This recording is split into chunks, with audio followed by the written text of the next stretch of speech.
In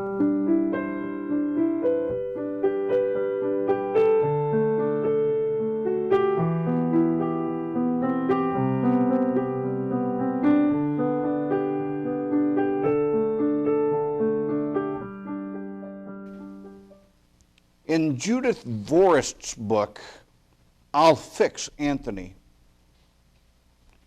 the younger brother complains about how his older brother, Anthony, treats him.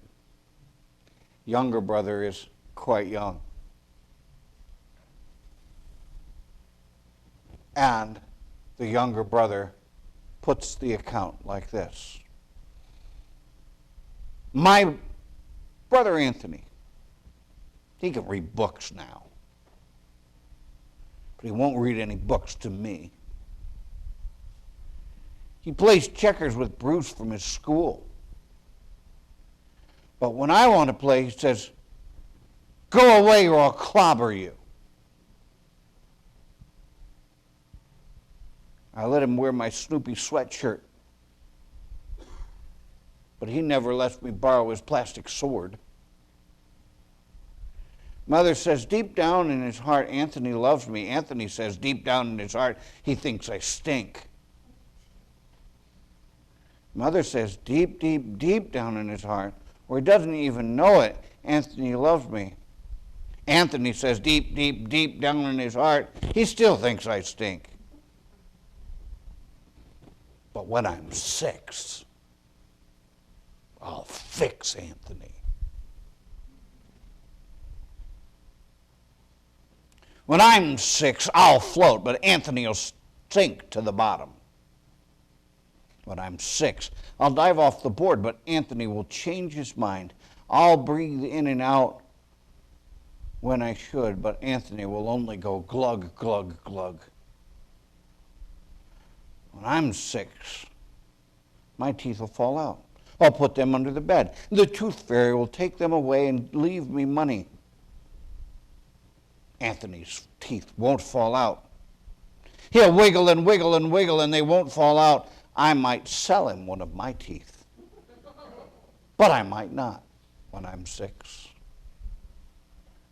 Anthony's chasing me out of the playroom. He thinks I stink. He says he's going to clobber me. I have to run now. But I won't have to run when I'm 6. When I'm 6, I'll fix Anthony. Now it's kind of cute, a little bit scary, but tell me we don't all have some Anthonys in our lives, where we just wait. Someday I'm going to be 6. Someday I'm going to get back. And you know what? It's okay. Because God is righteous. And God's going to be cool with me exacting my revenge. And it'll be sweet when I'm 6.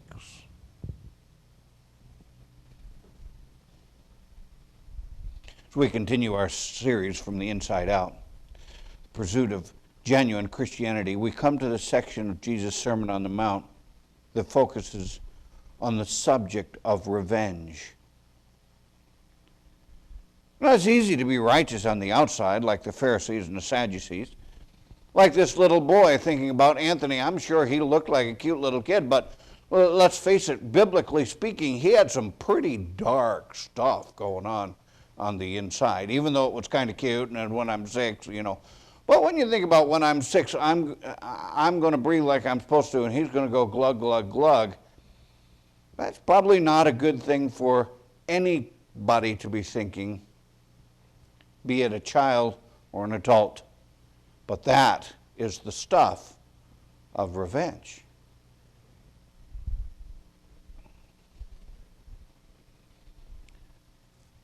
We found that it's easy to be righteous on the outside, But Jesus called out that kind of righteousness.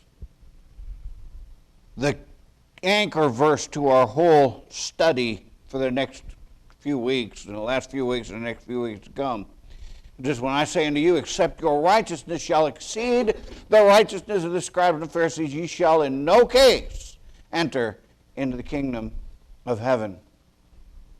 Our passage this morning explains how we can take the biblical principle of governmental justice as a license for personal vengeance.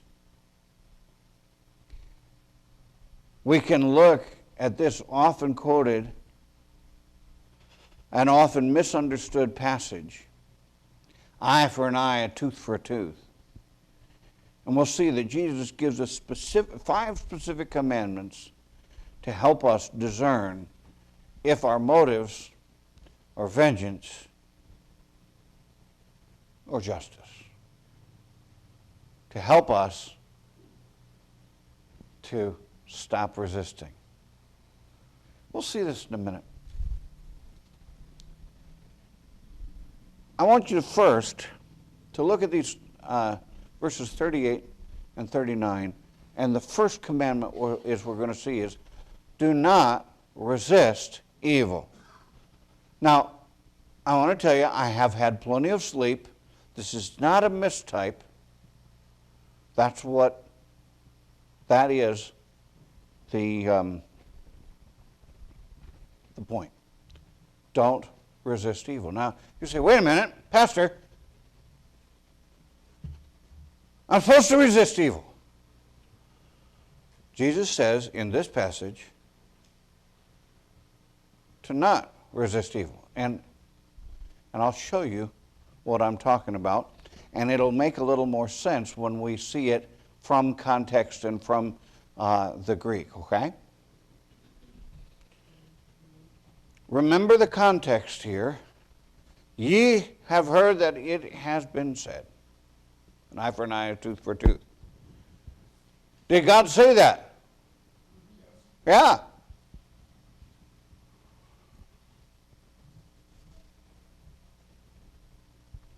I want to jump right to it, but I'm going to get ahead of my notes and then I'll get all sideways. Let's look at the verses. Ye have heard that it hath been said, an eye for an eye, and a tooth for a tooth. But I say unto you that ye resist not evil. Whosoever shall smite thee on thy right cheek, turn to him the other also.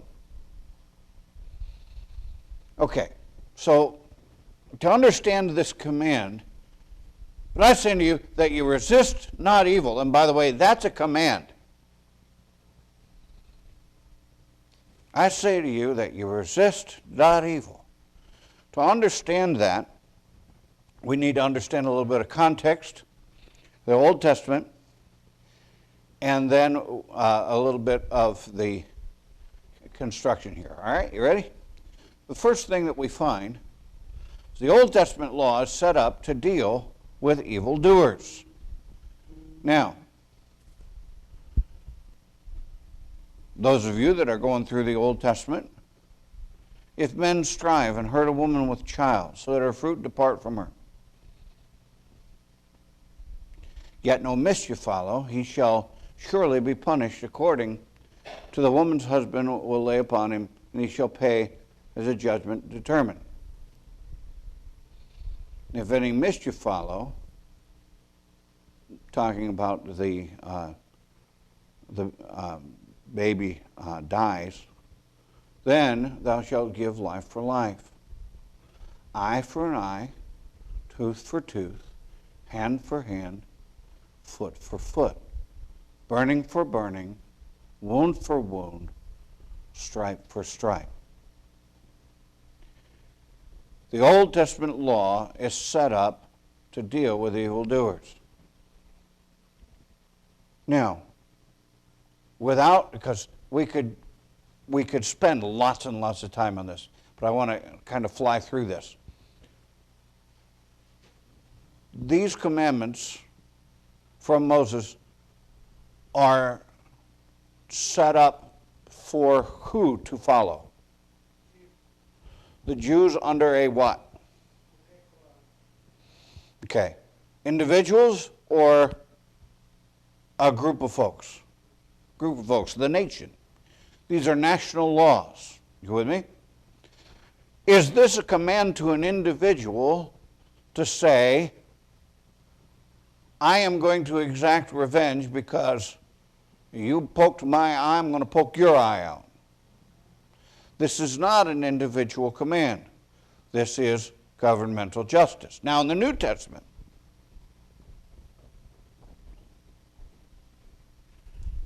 and by the way, it's really important to understand that. Never, ever, ever, ever, ever was God for personal vengeance. New Testament law gives the government a mandate to deal with evildoers. Let everybody soul, and by the way, this is in Romans chapter 13. You can find that if you'd like to look. Let every soul be subject to the higher powers. Higher powers meaning government. There's no power but of God. The powers that be are ordained of God. I'm going to take just a short little rabbit trail. I'll get back on quick, or I'll try to. The powers that be are what? Ordained of God. That means, ladies and gentlemen, whoever it is, he or she is your president.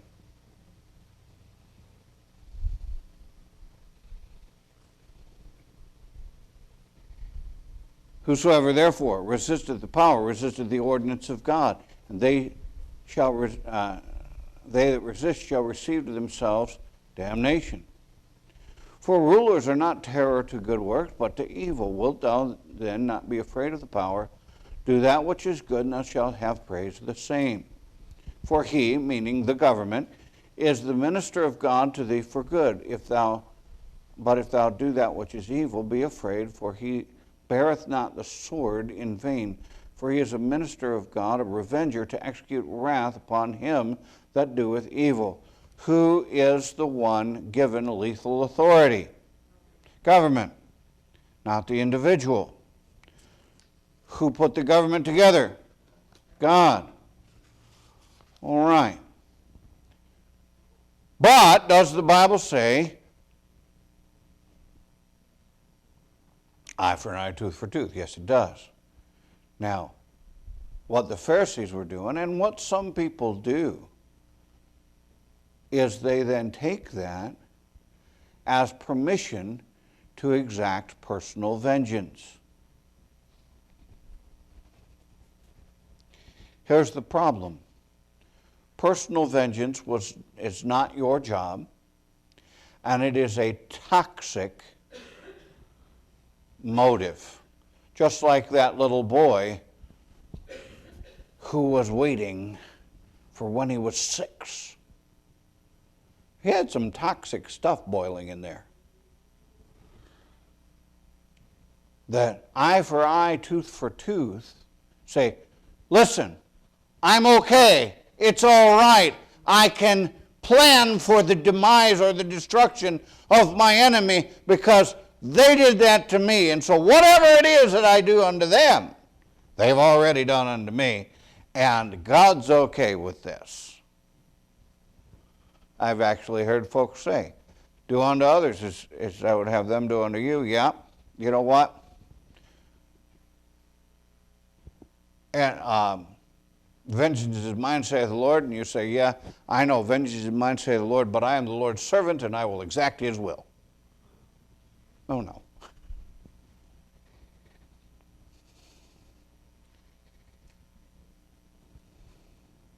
An internet entrepreneur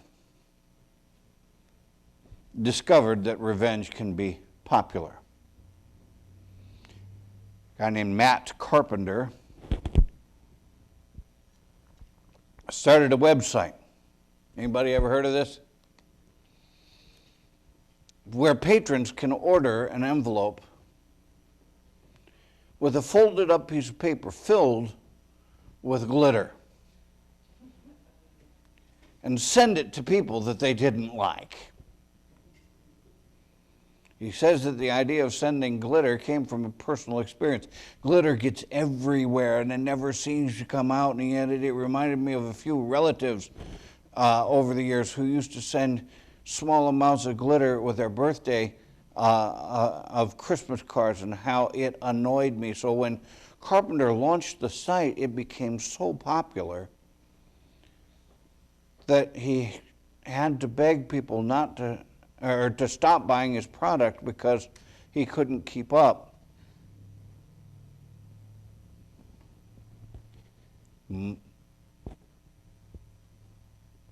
Diabolical revenge sells.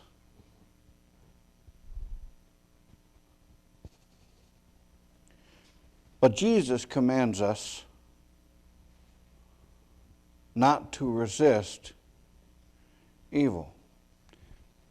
I have misunderstood this passage most of my life.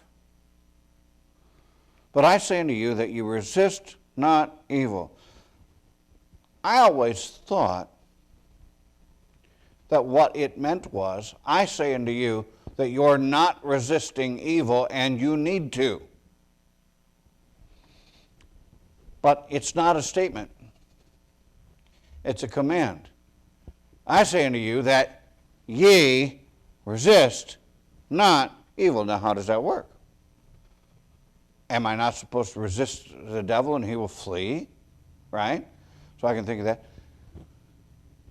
In this section, let me see if I have any slides to help here.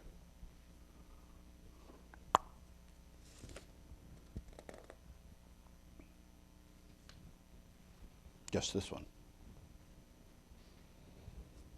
But I say unto you that you resist not evil.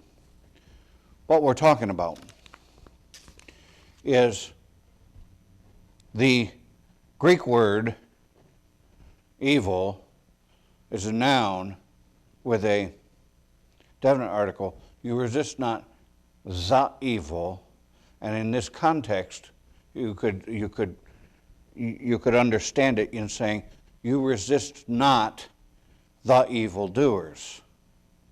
You with me?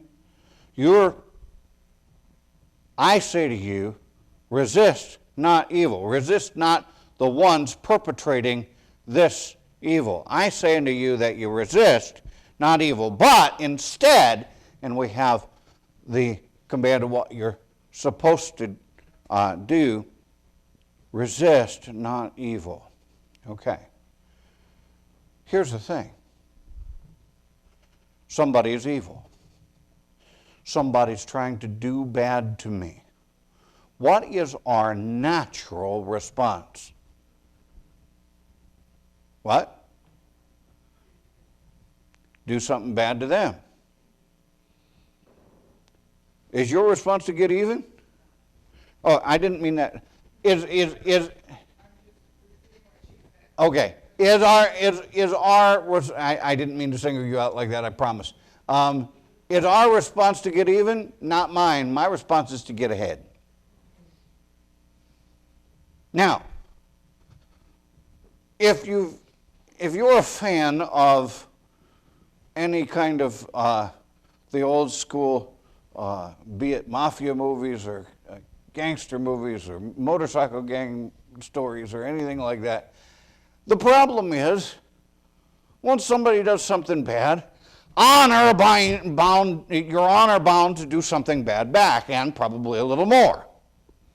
Well, once they do something bad back, now they're honor bound to do something bad back again, only a little more, and you can see it's only going to get bad. Jesus says, I say to you, resist not evil. Don't fight the evildoer.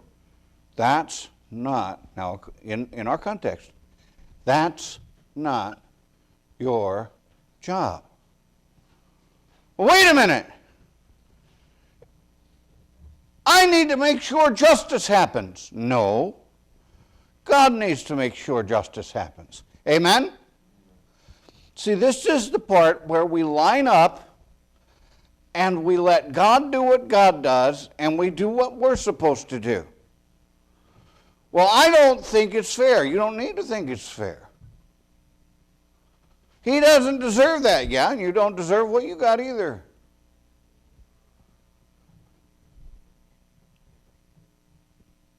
But how do I do that? I'm so glad you asked. We're going to give you, we've got one principle, we're going to give 4 more principles of how you can pull this off. 1, don't resist the evildoer. 2, well, one more on that.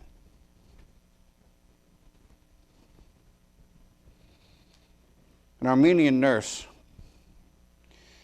had been held captive along with her brother by the Turks. Her brother was slain by a Turkish soldier before her eyes.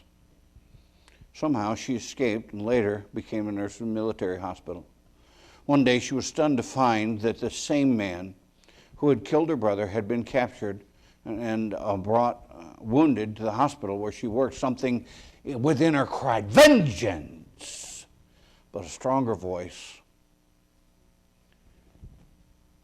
cried, "Love." She nursed the man back to health. Finally, the recuperating soldier asked, "Why didn't you just let me die?" Her answer was, "I'm a follower of the Lord." And he said, "Love your enemies, do good to them that hate you." The young man said, "I've never heard words like that before. Could you tell me about your Jesus?" See, that's real. We're fighting the wrong enemy. If somebody has sought to do you harm, and you resist them, you try to get even with them, and you got plans for Anthony, you're fighting the wrong enemy. So what do I do? Okay, I'm glad you asked. Turn the other cheek. Well, this is something we hear about a lot. We hear this verse a lot. Whosoever shall smite thee on thy right cheek, turn to him the other also. Nick. Should I use Nick? No, you know what? I'm going to use I'll use my son-in-law. Robbie. No. Robbie, come on up.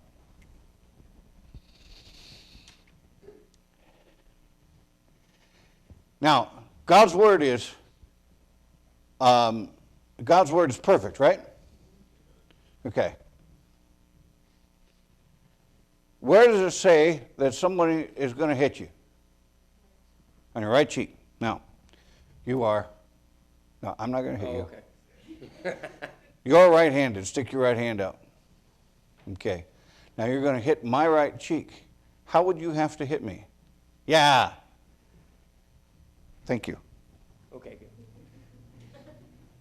So we're talking about a slap with the back of the hand.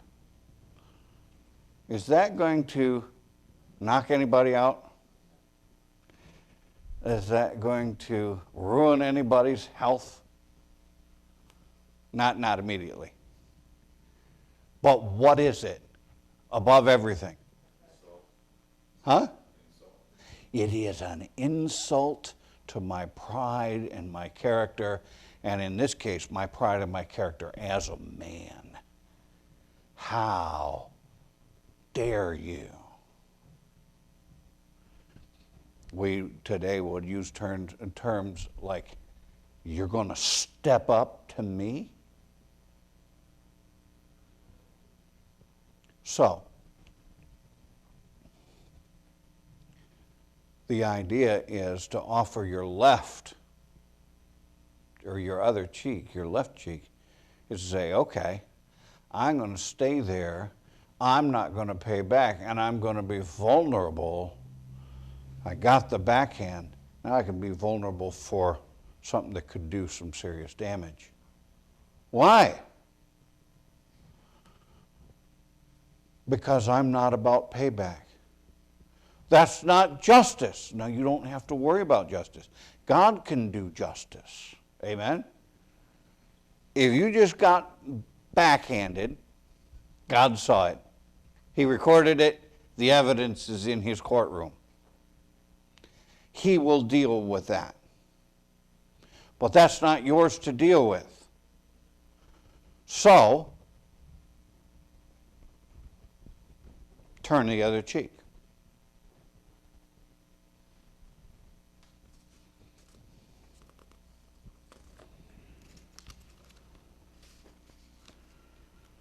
Sir Walter Scott had difficulty with the idea of turning the other cheek.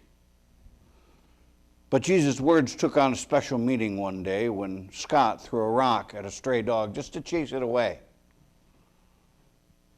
But unfortunately, and he didn't mean this to happen, but it did, the rock was aimed perfectly and it broke the animal's leg. Instead of running off, though, the dog limped over to him and licked his hand as if to apologize. Sir Walter never forgot that touching response. He said, that dog preached the Sermon on the Mount to me as few ministers ever have. He'd not found a human being so ready to forgive their enemies. Turn the other cheek. Then we have this next command. If we really want to get a hold of this, give more than you've been forced to give. And if any man will sue thee at the law and take away thy coat, let him have thy cloak also. This second illustration would be if someone were to sue, let's say, at that time, somebody owed somebody else money. And I'm trying to get my money back. I'm trying to get what was rightfully owed. I say, well, he doesn't have cash. He's broke. But he has a nice shirt.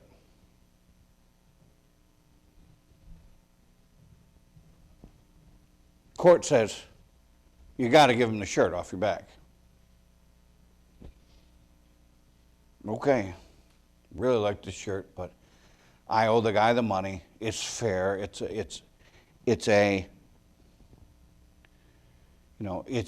just. Take off my shirt. But at least I have my coat with me. I can use it as a blanket when I go home.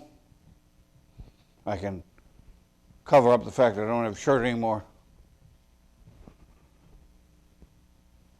Dirty scoundrel wouldn't just let it slide. He had to take me to court.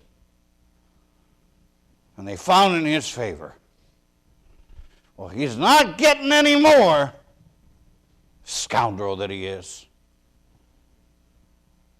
Jesus said, no, you know what? Now you give him your coat. Just to be kind. Whoa. So this is the opposite of vengeance. This is not just don't take vengeance. This is aggressively kind him. Aggressively do good to him. Offer the other cheek. You got backhanded, offer the other cheek. Take the public humiliation. In 1 Corinthians chapter 6, now I was going to read the 7 verses, but I won't do that right now. In 1 Corinthians chapter 6, the Bible talks about we don't, as believers, take each other to court. You suffer to be defrauded, to take the loss rather than take it to a civil court. Even though you might be right to do so. The preacher had, his name was Aaron Shoffley. He had a conversation with his 7-year-old. And he read her the part about Jesus talking about turning the other cheek and getting undressed when someone takes your shirt.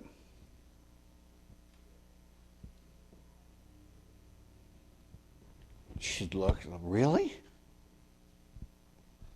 Yeah, that's what he said. She looked. And out of just a 7-year-old's understanding of it, she said, Dad, that's stupid. And she's right. For us to show Christ-like level of love looks stupid to the rest of the world. But it rings powerful that only Jesus loves like that. And we're wearing his name.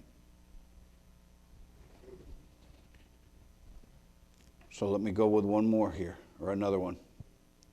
Another command. Stop resisting the evil doer, and instead go the extra mile.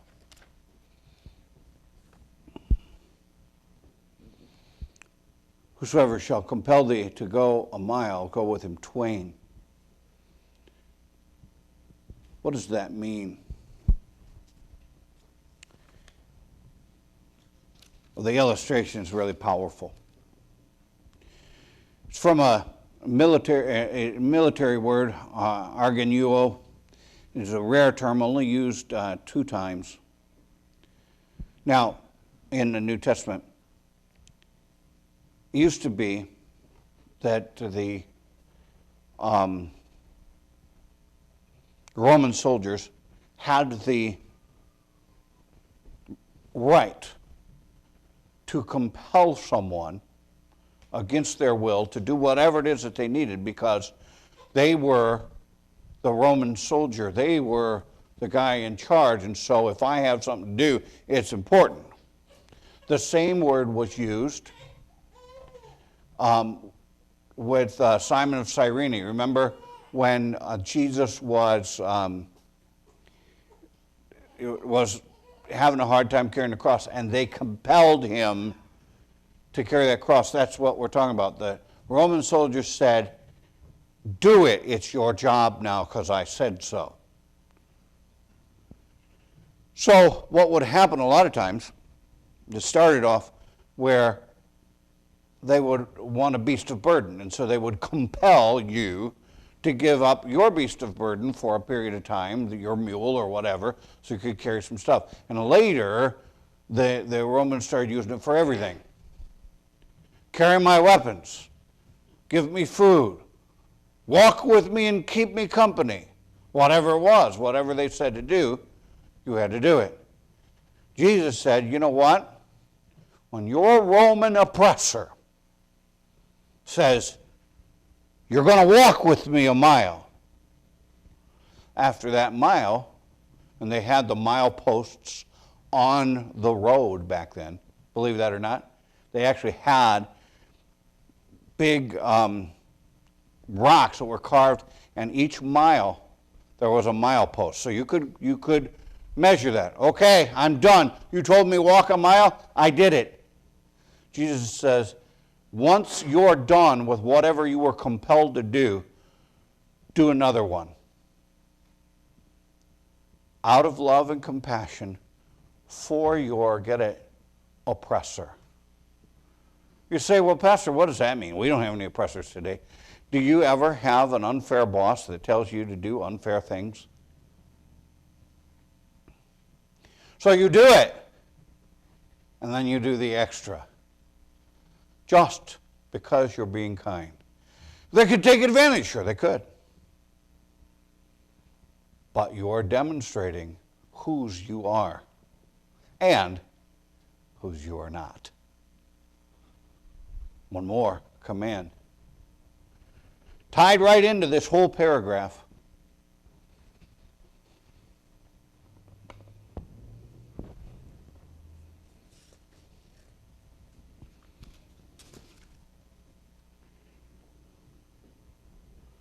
Lend, even when it's against your personal interest. Give to him that asketh thee, from him that would borrow of thee, turn thou not away. It doesn't make sense. But that's how we let our righteousness flow from the inside out. There was a little girl who had a very large collection of dolls heaped on her bed. I read about this, I thought about Sarah and all those. She used to have a sling over her bed filled with stuffed animals and dolls and everything, kind of like overflowing.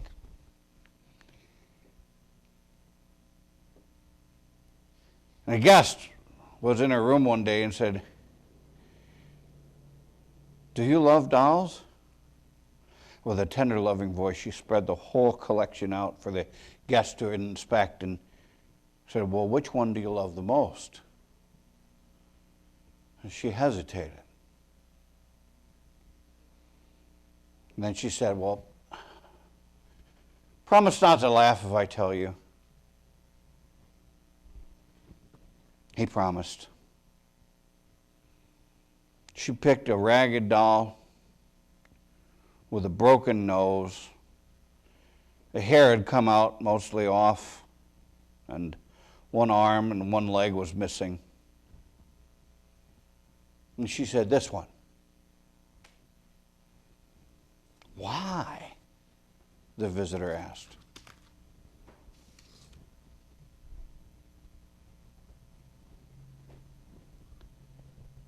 And she said, "Because if I don't, nobody else will." We're called to represent Christ. I say unto you that you resist not evil. Instead, turn the other cheek. Instead, go the extra mile. Instead, give them your coat also. Instead, give to the one that wants to borrow that you don't know you can trust. So what you're really resisting is your flesh. And then God gets the victory. Every head bowed, every eye closed. Nobody's looking around.